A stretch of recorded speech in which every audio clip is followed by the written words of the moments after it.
Alright, the other thing I wanted to tell you guys about was the Artist's Way book. I have done week 1, I'm on week 2 now, and it's an intense book full of exercises.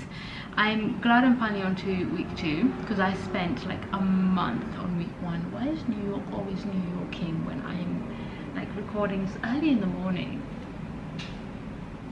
It's super early in the morning. It's a Saturday. Anyway, as I was saying, started this book. I spent so long on week 1 because it's such an intense book. There's so many exercises to do, and to like find the time to do everything is hard. And I just keep like going back and just doing the thing. The thing that I have been consistent on is doing the morning pages. That I show up for. I do my morning pages every single day, even if it's not 3 pages that they recommend. I show up and I'll do the 2 pages.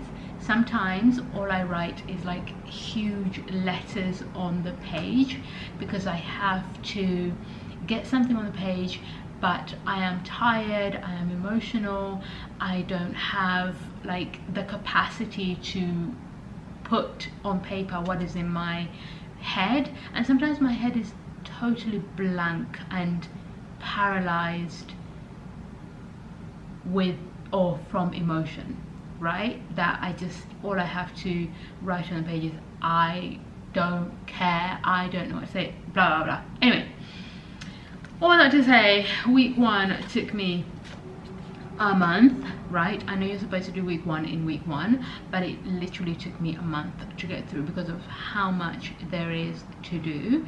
But I'm really glad I did that. I'm really happy that I took my time, and I'm just doing it at my own pace instead of rushing through the exercises. I continue to do my morning pages for the whole month as well. I'm on to week 2 now, which I'm really happy about. Coincidentally, I was thinking about identity. I was thinking about who I am, what I want to do, who I'm becoming, who I've been. It was all about identity that I was thinking about, and week 2 happened to be about identity as well. So perfect timing. And the key thing that week 2 talks about is crazy makers, right? When I was reading about crazy makers, to me it reminded me of narcissism.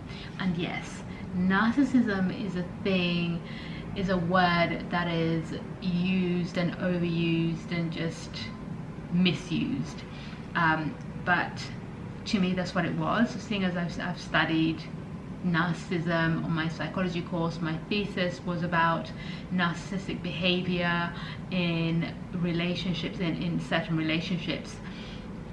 Crazy makers to me was absolutely that. So what crazy makers, according to this book, are, they are disruptive people. They bring chaos into your life. They disregard your emotions, your feelings, your behavior. They disregard who you are, and it's all about them. They center themselves, and no matter what you try to do, you're trying to work on your dreams, you're working on yourself, they don't care.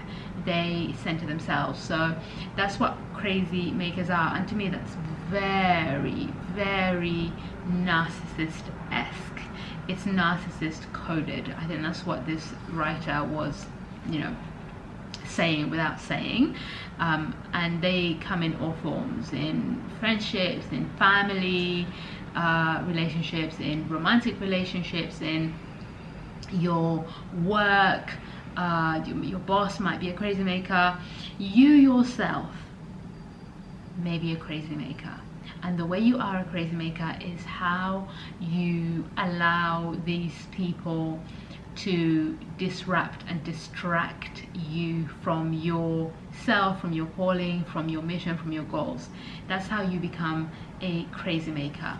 And it actually says that these crazy makers were once dreamers who got disrupted or interrupted in their own creative path or creative energy. So they just stuck, and you know, you become a crazy maker by allowing them to cause that disruption. into your life. So anyway, yeah, week 2 has been going well so far. It is intense. I think it's gonna take me a month yet again, so I'm just giving myself a month for every single week, and just taking my time, getting through the exercises instead of trying to rush through it and get to the other side, because you know that's what you're supposed to do. Anyway, yeah, the artist's way, a spiritual path to higher creativity. It's great. It's great. It's really helping me work on me, focus on me, and center me. Just to find my own path, just making me think of things that I never, considered, or that I wasn't aware of, and it's helping me be consistent. It is giving me consistency and discipline, because you have to do your morning pages every single day in whatever form you do them. You have to do them every single day. And as somebody who is very scatty, who moves from this to the next thing, from one thing to the next thing very quickly, this has really helped me with building discipline and building consistency. So I'm gonna continue. Yeah, artist's way, short little video for you guys. Right, as I said, it's a Saturday, it's early in the morning. Let's start our day. I've got a lot going on today and tomorrow. I've got a lot going on this weekend. I'm going to a picnic. I've got to record 2 songs before I go to this picnic, so this very AM.